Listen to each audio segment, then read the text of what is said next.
Hello, and welcome to today's webcast, The Rise of MDR, Threat Hunting, and Cybersecurity as a Service. I'm joined today by Jeff Pollard, VP and Principal Analyst at Forrester Research, and Raja Patel, Senior VP of Product at Sophos. Just a few items before we begin. If you have questions throughout the broadcast, please submit them through the Q&A tab on the webinar console.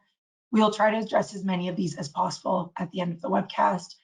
We will be recording today's session, so be on the lookout for an email with a link later this week. With that, I will hand things off to Raja to begin the presentation. Thank you so much. And Jeff, welcome to our fireside chat. So before we get started, I have to ask about the artwork behind you. Well, would you mind telling us a little history story of the obligatory piece of artwork that you have behind you? Yeah, I mean, the origin story may not be as good as the art, but I'll let you judge that. So I'd moved into a new house a couple of years ago, and honestly, sitting in the office every day, hadn't really noticed it. And a colleague kind of pointed out that I just had sort of a barren wall behind me that was a different color at the time. This embarrassed my wife so much that she redid my office as a present, which was fantastic. She crushed it. And then a couple of colleagues decided they would sort of pitch in for the obligatory piece of art, feeling like it sort of matched my personality. And so that's how it came about. So it's actually got a fan club at Forrester. I don't, which my wife made sure to inform me when I saw the activity in the fan club. She said, "You do not have a fan club. That has a fan club." And I said, "Okay, all right, well, I guess I can't argue because that was definitely the case." So that's sort of it. Yeah, awesome. Well, listen, thanks for taking the time to spend some time with us at Sophos.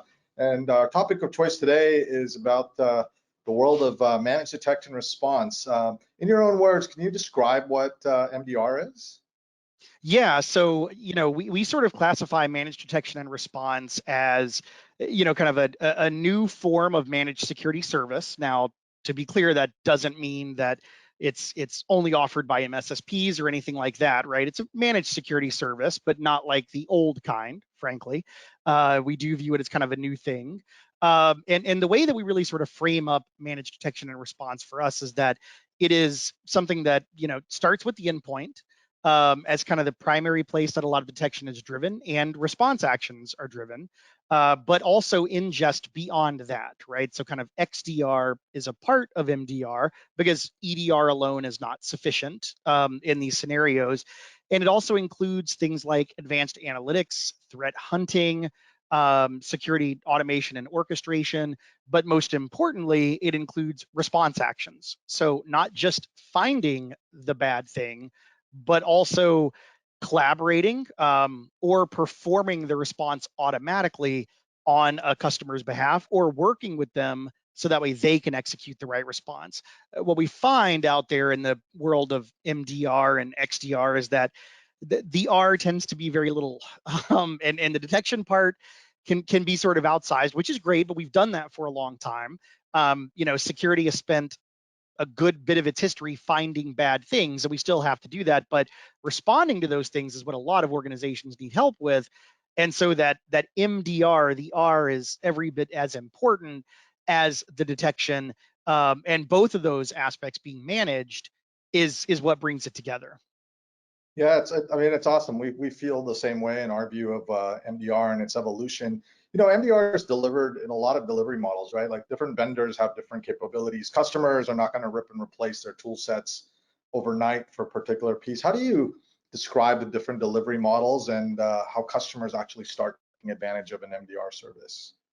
Yeah, that's one of the biggest challenges I think in the market now is if you go back far enough to the old world of security services that I grew up in and even wrote about my first few years here at Forrester. I sort of refer to it akin as kind of when we trudged up to the CFO's office uphill both ways, so to speak. You had this sort of neat divide that existed where you had product vendors and you had services vendors. And, the way it worked is that you often kind of bought a product and, got great results or not, it depended. And then you might bring in a service to kind of bolt on top of that, your mess for less approaches, et cetera. And that was kind of how the industry existed for a whole bunch of years. You had products, you had consulting, you had managed security services. That was sort of it. What's happened with MDR that's particularly interesting is that some of those divisions don't exist as cleanly as they used to. It isn't a situation where you can go to sort of, 5 vendors that make a product and 5 vendors that make a service and kind of put something together. Now all 10 might have some version of what they define as MDR, which may or may not be anywhere close to how I would define it, or frankly, in some cases, anyone reasonable might define it, but I digress. So it is really, really complex and challenging to sort through a lot of that to figure out, okay, what am I getting? How do I compare, apples to apples and oranges to oranges in a world where we've got apples, lemons, watermelons, oranges, and all of them put together? In general, the way that I try to kind of walk through this with most of the security leaders that I speak with is to kind of explain that to some extent, a vendor's history, right, what they've done in the past informs their approach to MDR. If you're looking at a company that was, an MSSP for a couple of decades and they have MDR now and they're making the technology themselves, for example, I'd guess that they're really, really good at the service. They're learning product, right? They're learning the software and the stack and that sort of thing. Whereas if you go with someone that might have built technology for, 5, 15, 20 years, whatever in the past, probably really, really great at the platform and tech, building out and expanding the service as they go. So that's one of the ways to kind of look at this, is to think a little bit about the history of the organizations offering it, but also, and frankly, maybe even more importantly, really understand what your use cases are for MDR as a buyer. What are you trying to get help with? Are you having trouble finding things? Are you having trouble investigating things? Are you having trouble hunting? Are you having trouble responding? What are the challenges that you have? And that will do a lot to inform you as far as what organizations might be the best kind of partners for you. But it is super confusing. I mean, by a couple of years ago, when we conducted our first MDR wave, there were almost 100 folks that if you searched MDR, you could find it on their website somewhere. That's only gotten bigger since then, as MDR is validated and led to some really good security outcomes. So it's difficult if you're an organization trying to buy it to sort through that. Yeah, I mean, it's a great point. I'll come back to challenges in a second. I mean, the only thing I'd add to that model is customers are in different maturity levels, and customers are also have different tool sets that they've purchased over a period of time. At Sophos, we believe that at the end of the day, the MDR service is about getting outcomes in detection and then remediating it. And so, our approach to the world is to be very vendor agnostic and open, right? And over time, as we spend more time and we become a better partner for those customers, as the natural life cycle of whatever the technology behind it is evolving, they can make the best choice for their organizations, and they're not, tied down to a particular subset or a niche. Hey, before I get to challenges and use cases, talk to me a little bit about XDR and MDR and the symbiotic relationship between the two and how you see those two playing together. Symbiotic or adversarial, I guess it depends on if you're talking about me or Ali Mellon, one of my colleagues. But that's a good starting point. So the way that we approach this, so Ali Mellon, one of my colleagues, and Ali and I write extensively about security operations and kind of detection and response as a whole. We try to make it as simple as possible. We look at XDR as a product, extended detection and response, right? That is something that you can buy. Maybe you buy it in a SaaS model, maybe it's cloud native, that's fine. But you run it, you're responsible for it, you're managing it, you deal with it. MDR, which includes XDR or MXDR, which is sometimes out there, but we do try to limit the number of acronyms that we add to the security landscape. MDR includes XDR, and that's a service. So in the MDR world, you are going to look at that as someone's going to help us with this, someone's going to drive it for us, someone's going to collaborate with us. In the XDR world, you're looking for this is something we're going to do ourselves, we're going to run it ourselves, et cetera. So we try to make the distinction very much kind of a product versus a service about MDR and XDR, although that's fraught with peril and tons of arguments, but that could be due to our unique personalities and being sort of conflict-seeking people, at least from a research perspective. Now, XDR, very similar to MDR in the sense that, XDR is extended detection and response. Endpoint is a required component of that, and the place where you can drive very high fidelity detections and take targeted response actions, which are one of those advantages that XDR and MDR have over, say, network-wide stuff, right, where it can be much more targeted.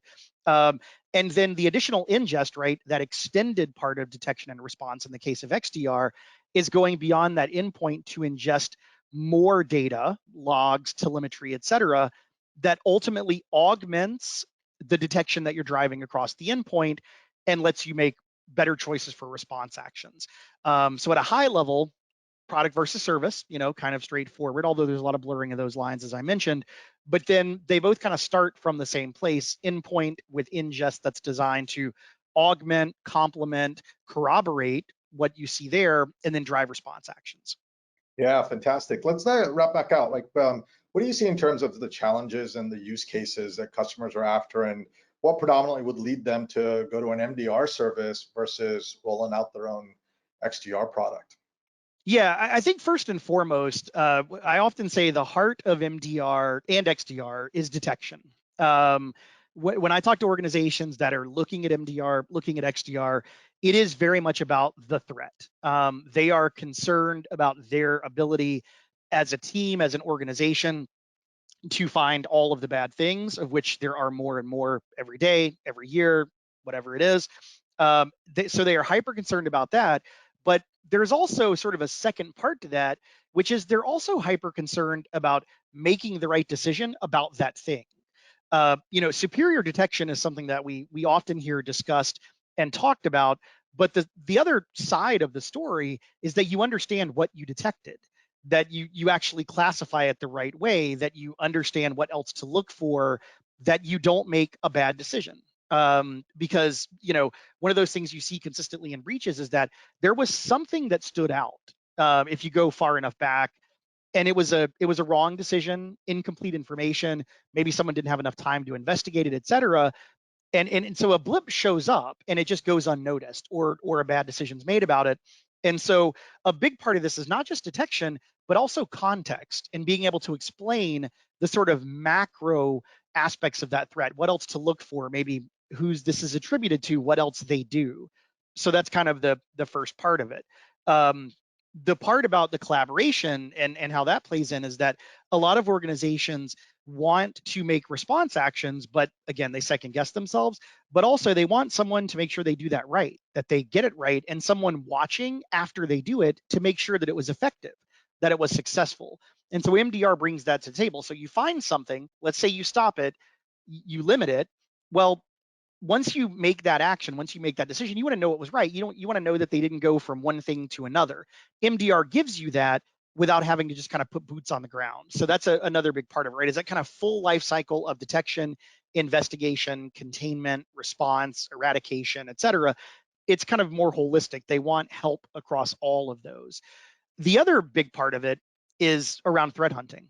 Most security teams, and I had a security leader, it was one of the very first calls where I was talking to a CISO at Forrester, and the idea of hunting came up, and the security leader said, look, my team has 100 alerts they can't get to a day right now. If you tell me to tell them to start being proactive, am I asking them to get to 130, to not get to 30 more alerts? Like, now they're not getting to 130, they're all going to leave. So that's another part, right? Is getting proactive, and that they're all going to leave part brings me to one of the last really important ones, which is that we all know about the staffing shortage within cybersecurity, and the skills shortage for that matter. And so a lot of organizations can't find talent. They're not able to find the talent that they need. But there's another part of it too, which is retaining talent. I talk to a lot of organizations, especially in the mid-market, and they almost describe themselves as kind of a revolving door to some other big company in their area. So they're a small company here, or a certain industry in a geographic location, and in the same city they've got a bank that makes money out of money, right? They get talent early, they develop it, but they're on a 2-year horizon. They're never going to be able to keep the talent that long. And so then that bigger employer in the area comes in and kind of scoops those folks away.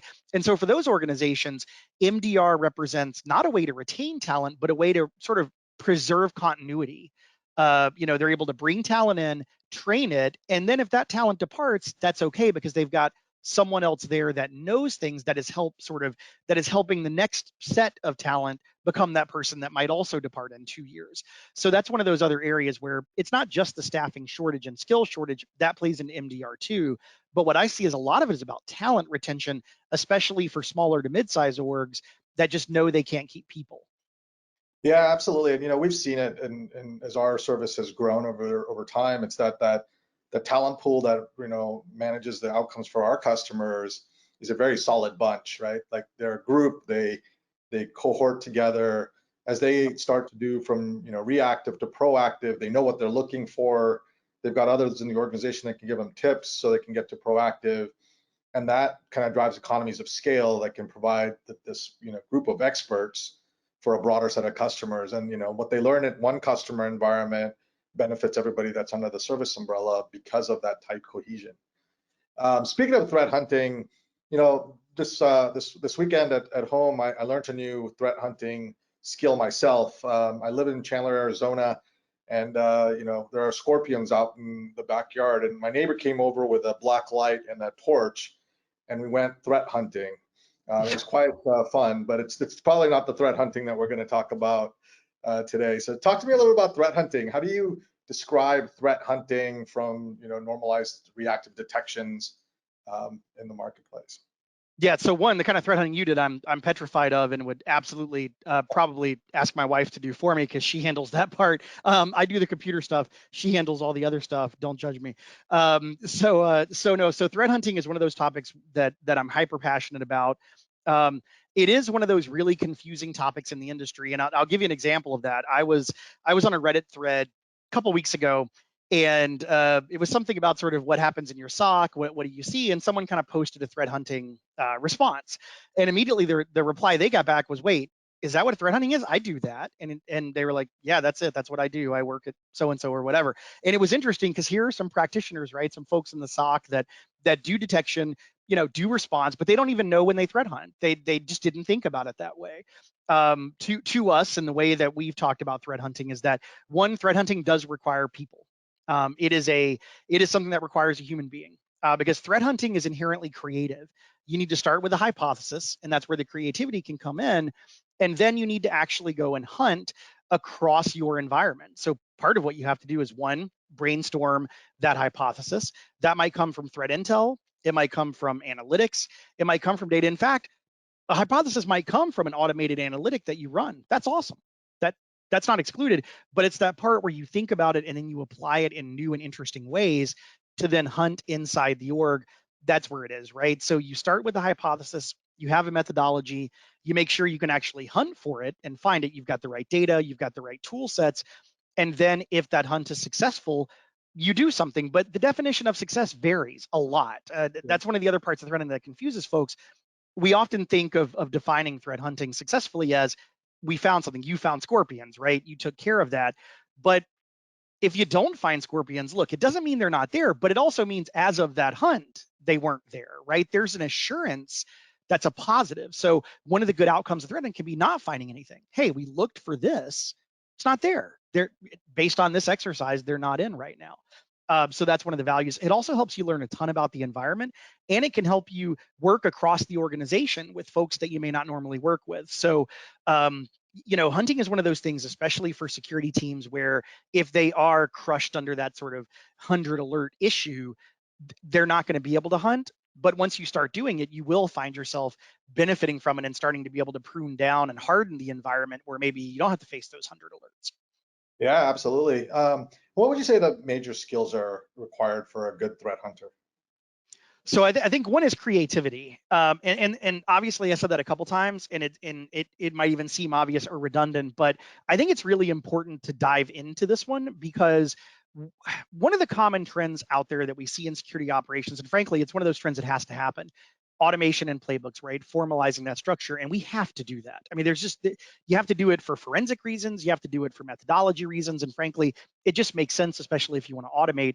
But at the same time, one of the risks you run there is eliminating some creativity, eliminating intuition, right? That we have a process for this, that's what we do. Well, you want someone that can follow their spidey sense, so to speak, right? That pattern matches in a way that people do that maybe machines don't, right? Or can't, or don't know to do because they haven't been trained. So creativity is really important. Collaboration is really important for this as well, in the sense of, you may not know what to hunt for.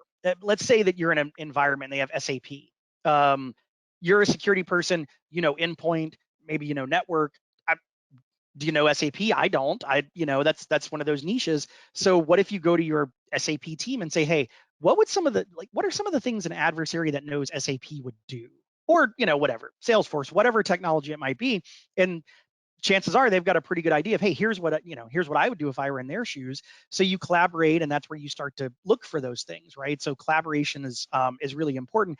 I also think one of the other aspects of this is that you do want the folks that are ready to kind of graduate into a threat hunter role to have a baseline of knowledge, right?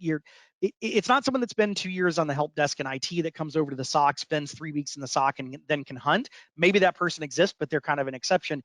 You want someone that's got a pretty solid foundation and has started to carve out an expertise area in network, endpoint, cloud, AppSec. That's when you want to unleash some of that creativity. Before then, the challenge can be that they just don't know enough. And so you start hunting on things that may not matter, or things that are easily detectable based on your other detection engineering processes. So some experience, not a ton, but you want to have a solid skill set, creativity, the ability to collaborate, and frankly, the last one, curiosity.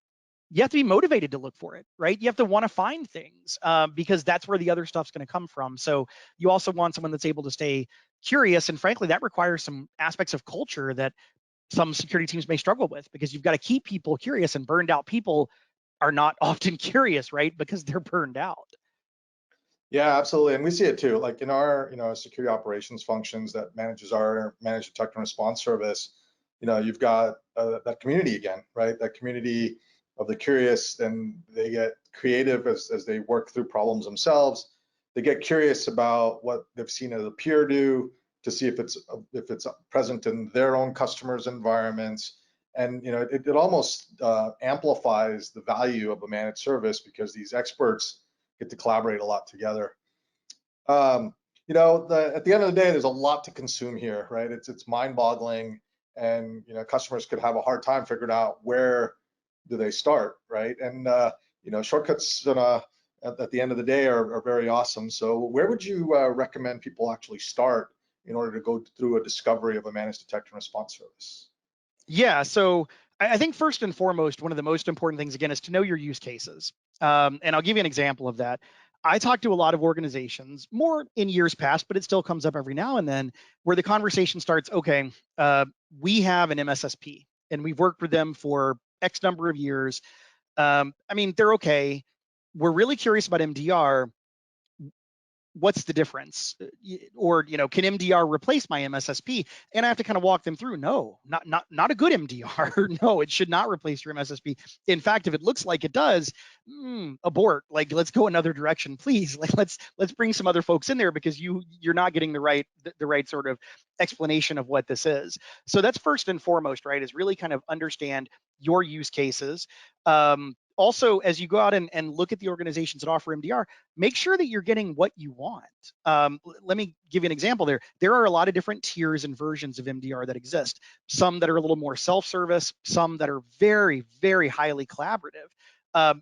Organizations on different maturity curves are going to be okay with different levels of that, right? If you've got a super awesome team that you're confident in, they can handle what's coming at them, you've hardened the environment, that self-service MDR approach might be good. You can sort of tap in when you need it, but they're not going to expect to collaborate with you on everything. That's awesome. If you have a team that's a little bit less skilled, newer, maybe you rotate through some of that talent we talked about. That's when that more kind of full-featured approach is really necessary, right? Where you want more collaboration. So kind of understand where you are, and the version of the service that you're looking at, make sure it meets you where you are as well. And then one of the biggest tips I have is to pick some events that either you've experienced or some events that are written up out there, and kind of pull those down and have your MDR, the folks you're looking at that offer MDR, have them walk you through that. I did it in the wave. I went and found kind of 3 write-ups from folks that weren't in the wave. One was from CISA, a couple were from a couple of other tech companies, about various threats, and said, hey, how would you find this? How would you hunt for it? What would it be like for me to experience you investigating this? What would you do? So the other part is, it doesn't have to be anything in your environment, but it can be. But if you don't have anything great, go out and find some of those write-ups from CISA and others, CISA here in the US, and kind of plug those in and say, hey, how would you find this? What would that look like? So that way you can get an idea of what it's like to kind of live with the service. And that's often how I describe services in this case, is that, a demo is dating, right? Hopefully you're all on your best behavior. You're not talking bad about your exes, et cetera. Everything goes well. A proof of concept is maybe like traveling together, living together for a week or two or whatever. But then when you buy it, it's like living together. It's like marriage. You're going to be around for a while. So make sure that the idiosyncrasies are ones you can deal with. That's for sure, and that's the way I think about all services, frankly. No, that's awesome, Jeff. And I want to thank you very much for your time today. I think that was awesome. I think our listeners are going to gain a lot of value from the session. So really, thank you very much. Awesome. Thanks for having me. All right. Well, for the folks that are listening, thank you for attending the session. There'll be a poll that comes out at the end of the poll. We've got a place for you to start. We've got an incident response template available for you to pick up, and you can take a look for your own organization. If you need additional help, please reach out to Sophos, and we'll take it from there.